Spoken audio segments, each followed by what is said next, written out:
મેં વિડીયો બનાવ્યો હતો મારા ઓપિનિયન માટે કે હું ખજૂરભાઈ જોડે કામ કરતો હતો ત્યારે કોઈ બનાવ બન્યો નહોતો.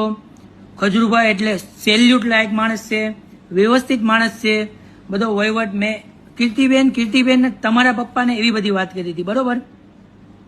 કોઈ આડીઅવળી વાત મેં કરી નહોતી.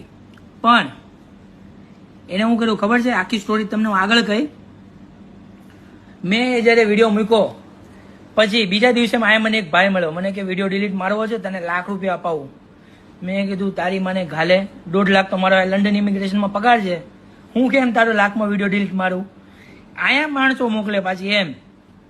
પછી એનું નો હાલ્યું. મેં વિડીયો ક્યારે મૂક્યો હતો? 2 દી પહેલા, બરોબર? કાલે મને આમાંથી મેસેજ આવ્યો આ નંબર ઉપરથી. આ જુઓ તમે, ક્યારે આવ્યો? સવારે. કીર્તિ ખચ્ચર મને મેસેજ